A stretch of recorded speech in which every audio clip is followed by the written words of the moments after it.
Meenu TV.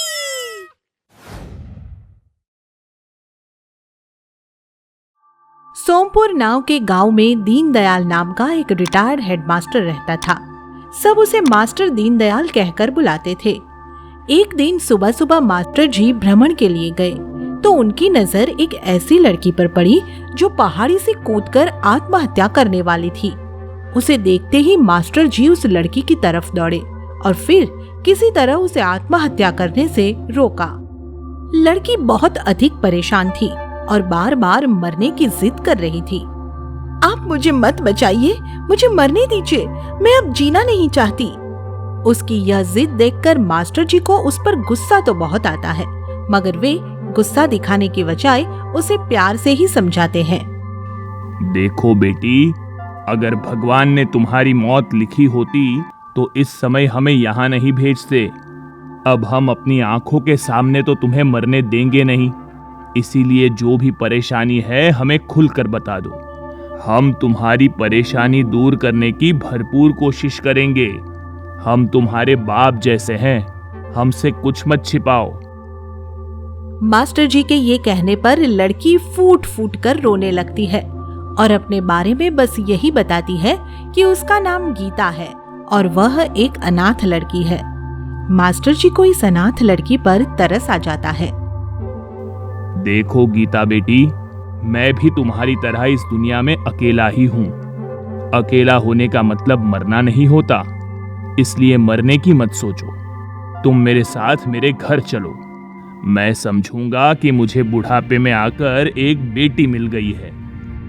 इस तरह master Deendayal Gita को अपने घर ले आते हैं और गीता उनकी बेटी बनकर उनके साथ रहने लगती है।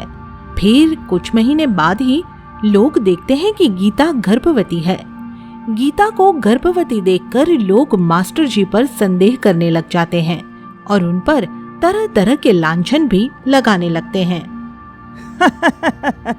अरे मास्टर जी, बुढ़ापे में शादी कर ली और बीवी गर्भवती भी हो गई। आप तो छटे हुए आशिक निकले मास्टर जी। मास्टर जी को इस आदमी पर बहुत गुस्सा आता है और वे उसकी बात का जवाब देते हुए कहते हैं, अपनी गंदी सोच को बदलो। वो लड़की मेरी बेटी बनकर मेरे घर रह रही है। बेटी बनकर रह रही है तो गर्भवती कैसे हो गई? कोई और तुम्हारे घर आता जाता है क्या? मास्टर जी, बुढ़ापे में बाप बनकर कैसा लग रहा है? इस तरह जैसे जैसे गीता को 9वां महीना लगता है, गांव के अधिकांश लोग गीता को मास्टर जी की रखेल का नाम दे देते हैं और साथ ही गीता को बच्चलन और बाजारू लड़की कहकर सताने लगते हैं। मास्टर जी बुढ़ापे में ये लांछन सहन नहीं कर पाते और उन्हें हार्ट अटैक आ जाता है। बापू, मैं बच्चलन नहीं हूँ, आप मुझे अकेला छोड़कर मत जाइए बापू। मैं आपको अपनी सारी सच्चाई बता दूंगी। मैं गरीब दुखिया लड़की हूँ, पर मैं बच्चलन और आवारा बिल्कुल भी नहीं हूँ बापू। बेटी, मुझे तुम्हारी सच्चाई पर संदेह नहीं है, मुझे तो तुम्हारी चिंता है। सुनो, तुम घबराना मत। तुम्हें कोई भी तकलीफ हो तो मुखिया से बोल देना, वो मेरा दोस्त है, तुम्हारी मदद जरूर करेगा। बस एक बार और बापू बोल दो बेटी। बापू, बापू, मुझे छोड़कर मत जाओ बापू। उसके बाद मास्टर जी भगवान को प्यारे हो जाते हैं। फिर उनके मरने के कुछ दिन बाद गीता एक बेटे को जन्म देती है और गांव के मुखिया के खेतों में मजदूरी करके बेटे का पालन पोषण करने लगती है। मुखिया को मास्टर जी पर पूरा भरोसा था, इसलिए उसने गीता को कभी भी गलत नहीं समझा। मुखिया की देखा देखी गांव के और भी बहुत से लोग गीता के प्रति अपनी सोच बदल लेते हैं। गीता अपने बेटे का नाम प्रताप रखती है और उसे स्कूल भेजने लगती है। वह प्रताप को शहर के अच्छे स्कूल में पढ़ाती है और उसका खर्च उठाने के लिए दिन रात मेहनत मजदूरी करती है। बेटी, तुम अपने बेटे को पढ़ाने के लिए जिस तरह दिन रात मेहनत मजदूरी कर रही हो, पता नहीं तुम्हें उसका कोई फल मिलेगा भी या नहीं। मुखिया जी, मेरी किस्मत में कोई सुख न हो, मगर मेरे बेटे को जीवन भर सुख मिले, इसी उम्मीद में उसे अच्छे स्कूल में पढ़ा रही हूँ। धन्य है तेरा बेटा जिसे तुम्हारे जैसी माँ मिली। इस तरह प्रताप बढ़ता जाता है और उसकी पढ़ाई का खर्च भी साल दर साल बढ़ता जाता है, मगर वह प्रताप को पैसे की कोई कमी महसूस नहीं होने देती। वह मुखिया से कर्ज लेकर प्रताप की पढ़ाई का खर्च पूरा करती है। कुछ दिन तक तो सब कुछ ठीक ठाक चलता है, मगर फिर जब प्रताप सयाना हो जाता है तो कुछ लोगों के बहकाने से वह भी अपनी माँ के चरित्र पर शक करने लगता है। मुझे लोगों ने सब बता दिया कि उस बुजुर्ग मास्टर जी के साथ तुम्हारे क्या संबंध थे। हम उस बूढ़े मास्टर की नाजायज औलाद है। बेटे के मुंह से यह सुनकर गीता जीते जी मर जाती है। उसका बस चलता तो उसी पल जमीन में समा जाती, क्योंकि जो लांछन उस पर कल गैर लगा रहे थे आज उसका सगा बेटा लगा रहा था। मगर फिर भी वह किसी तरह खुद को संभाल लेती है और रोते हुए कहती है, सतयुग में पति ने पत्नी की सच्चाई की परीक्षा ली थी और इस कलयुग में बेटा माँ की सच्चाई की परीक्षा चाहता है। पर वहाँ पत्नी सच्ची थी और यहाँ माँ सच्ची है। तू जिस आदमी की मुझे रखेल बनाने पर तुला है ना बेटा, वह तो मेरे बाप जैसे थे और तू मेरी नाजायज औलाद नहीं है, समझा? मगर गीता के लाख समझाने पर भी प्रताप के मन में यह शक सदा ही बना रहता है और इसी के कारण वह अपनी माँ से बहुत नफरत करने लगता है।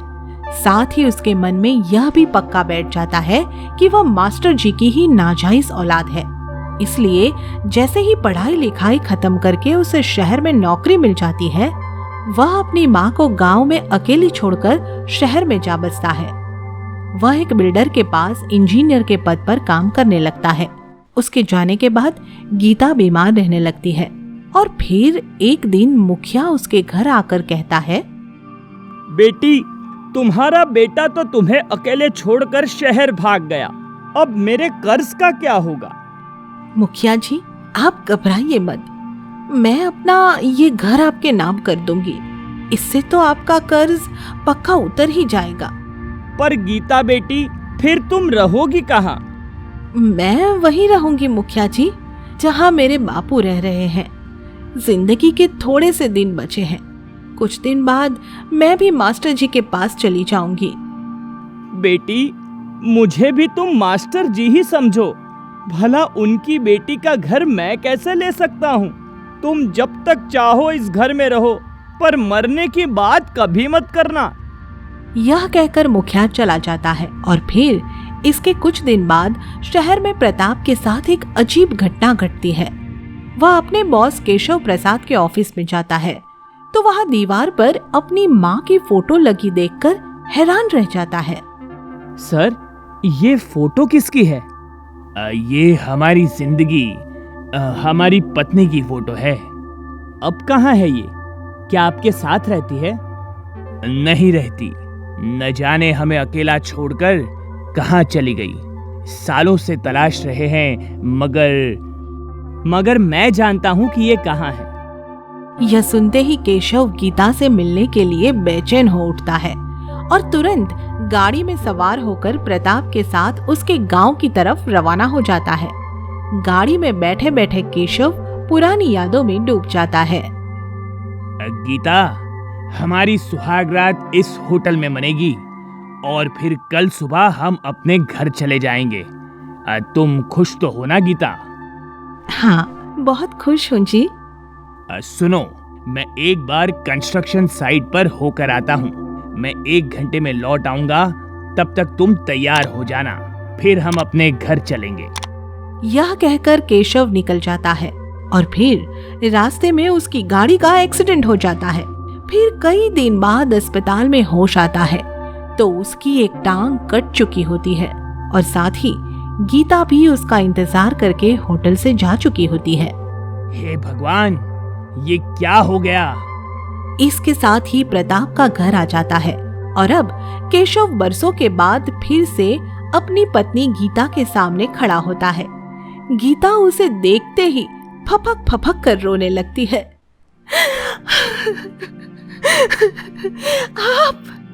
आप कहाँ खो गए थे जी? और आपकी एक टांग को क्या हुआ?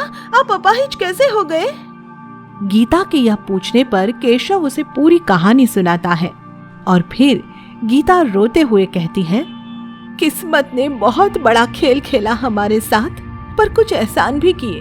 आपको बेटा दिया और मुझे आपसे मिला दिया। नहीं तो लोग मुझे बदचलन, आवारा, कलंकिनी ही कहते रहते।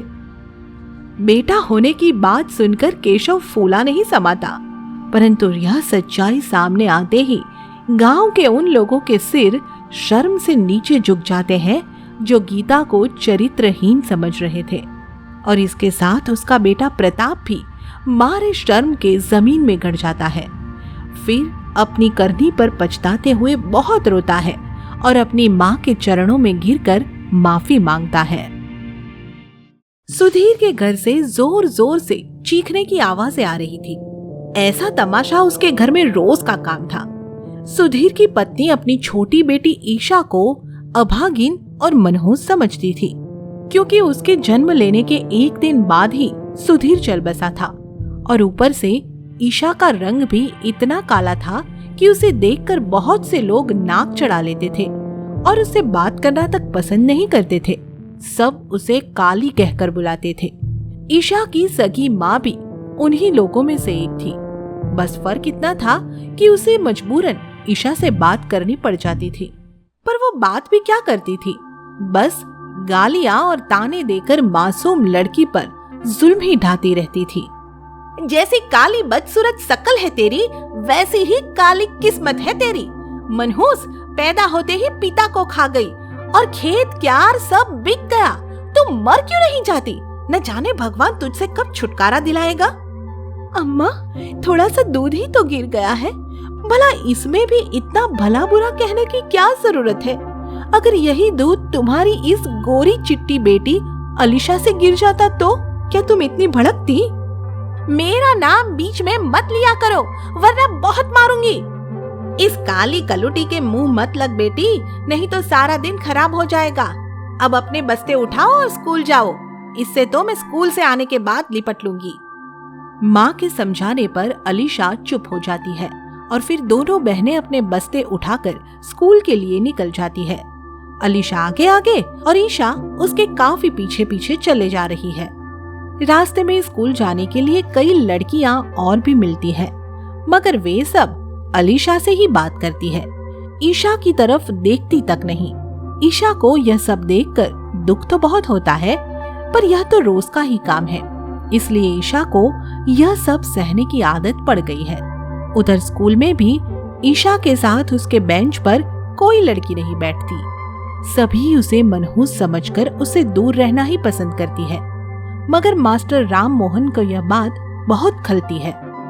लड़कियों, क्या मैं पूछ सकता हूँ कि तुम सब इस मासूम ईशा से इतनी नफरत क्यों करती हो?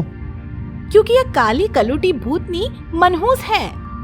इसकी तो खुद की माँ इसे मनहूस समझकर बात करना तक पसंद नहीं करती, तो भला हम क्यों बात करें?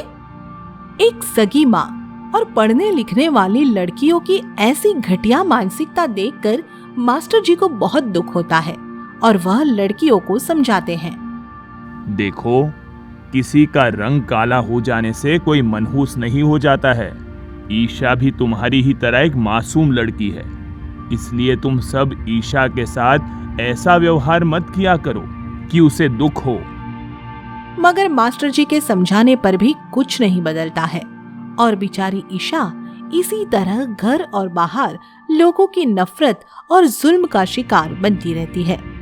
इस तरह कई साल बीत जाते हैं और फिर एक दिन ईशा के घर शहर से उसके अमीर चाचा का लड़का मोहित आता है। ईशा मोहित को देखकर बहुत खुश होती है और सोचती है कि शायद मोहित के आने से उसके जीवन में कुछ बदलाव आएगा, मगर कुछ नहीं बदलता, बल्कि उस पर और अधिक जुल्म होने लगते हैं। भैया, लो दूध पी लो। काली कलूटी मनहूस, मैं तेरे हाथ का दूध नहीं पीऊंगा। मैं जब तक यहाँ हूँ तू मुझसे बात भी मत किया कर। मेरे सब काम अलीशा करेगी, समझी? मोहित के ये शब्द सुनकर ईशा को बहुत बुरा लगता है और वह दूध का गिलास जमीन पर पटक कर रोते हुए कहती है, काली कलूटी मनहूस मनहूस, सब पागल हो गए हैं। अगर मैं मनहूस हूं तो मुझे मार क्यों नहीं देते? हम क्यों मारे तुझे, काली कलूटी मनहूस भूतनी? मरना है तो खुद ही कहीं जाके मर जा। तभी वहां उसकी माँ आ जाती है और वह भी ईशा पर गुस्सा दिखाते हुए कहती है, काली बेटी, तूने तो मेरी कोख ही लजा दी। तो जैसी बदसूरत अभागिन बेटी की माँ कहलाते हुए भी मुझे शर्म आती है। तुझे जन्म देने से अच्छा तो यह होता कि मैं खुद ही मर जाती। अपनी माँ के ये शब्द सुनकर ईशा को बहुत बुरा लगता है और वह रोते हुए घर से बाहर निकल जाती है। उसी समय तेज हवाएं चलने लगती है और आसमान से तेज बारिश होने लगती है। ईशा बारिश में भीगते हुए रेल की पटरी पर पहुंच जाती है और फिर पटरी के बीचों बीच चलने लगती है। उस समय सामने से एक ट्रेन आती दिखाई देती है, मगर ईशा उसे देखकर भी पटरी से नहीं हटती। वह चलती ही जाती है, मगर जैसे ही ट्रेन निकट आती है, कोई तुरंत आकर ईशा को ट्रेन की चपेट में आने से बचा लेता है। यह कोई और नहीं बल्कि स्कूल मास्टर राम मोहन ही होता है। आपने मुझे क्यों बचाया मास्टर जी? मुझे मर ही जाने देते तो अच्छा था।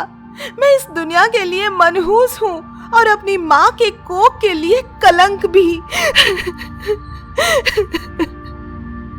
ऐसा मत बोल बेटी, भगवान सब ठीक करेगा।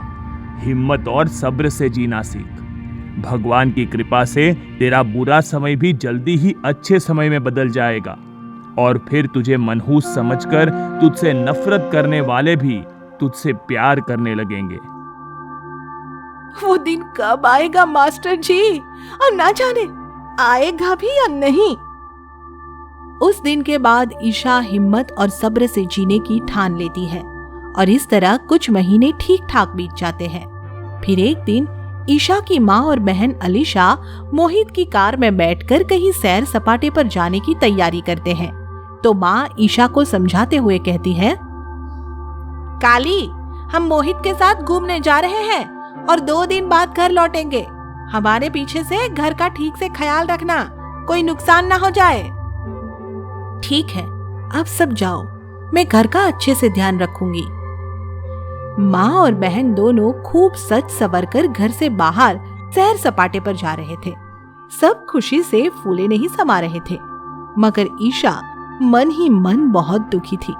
उसका मन तो चाह रहा था कि माँ से कहे कि उसे भी अपने साथ ले चले, पर बेचारी कहती कैसे? सब तो उसे मनहूस और अभागिन समझते हैं।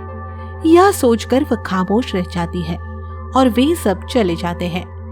उनके जाने के बाद ईशा अपने स्वर्गवासी पिता के फोटो को देखकर खूब रोती है।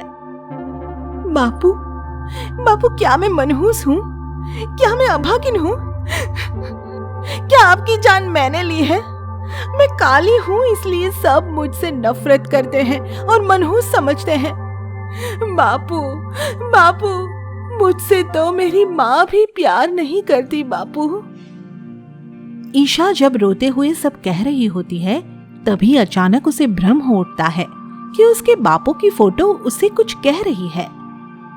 बेटी ईशा, तुम रो मत। बेटी, मैं सब देख रहा हूँ और जल्दी ही सब ठीक कर दूंगा। तेरे साथ अब और अधिक अन्याय नहीं होने दूंगा। अपने बापू के ये बोल सुनकर ईशा को बहुत खुशी मिलती है और फिर वह हंसते मुस्कुराते हुए घर के कामों में व्यस्त हो जाती है। उधर अचानक मोहित की कार का एक्सीडेंट हो जाता है और इस हादसे में उसकी बहन अलीशा के चेहरे पर गंभीर चोट आती है और साथ ही घायल मोहित की जान भी खतरे में पड़ जाती है, मगर उसकी माँ को कोई चोट नहीं आती।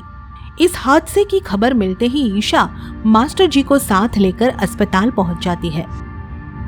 हम मोहित को बचा तो सकते हैं, मगर उसके ब्लड ग्रुप का खून ही कहीं नहीं मिल रहा। अब क्या करें? डॉक्टर साहेब, आप हमारी इस बेटी का खून टेस्ट कीजिए। मुझे विश्वास है कि इसका खून जरूर मैच करेगा। डॉक्टर मास्टर जी के कहने पर ईशा का खून टेस्ट करके देखते हैं और उसका ब्लड ग्रुप मोहित से मैच कर जाता है। इस तरह ईशा के खून देने से मोहित की जान बच जाती है। लेकिन अलीशा के चेहरे पर चोट का ऐसा गंभीर निशान बन जाता है कि वह बहुत ही बदसूरत नजर आने लगती है। अम्मा, मेरा चेहरा, मेरा खूबसूरत चेहरा कितना बदसूरत हो गया है। ये हमारे पापों का फल है बेटी। हमने हमेशा अपनी ईशा की बदसूरती को कोसा और इसीलिए भगवान ने हमें ये सबक सिखाया। अब हम अपनी ईशा से कभी नफरत नहीं करेंगे। उस दिन के बाद ईशा के प्रति सबका नजरिया बदल जाता है और ईशा की माँ, उसकी बहन, मोहित और सब गांव वाले ईशा से नफरत करना छोड़कर उससे प्यार करने लगते हैं। मास्टर जी यह देखकर बहुत खुश होते हैं और फिर उनकी प्रेरणा से ईशा पढ़ लिख कर बहुत ऊंचा सरकारी पद पाने में सफल होती है। आगे की मजेदार स्टोरी के लिए चैनल को सब्सक्राइब करें और बेल आइकन प्रेस करना ना भूलें।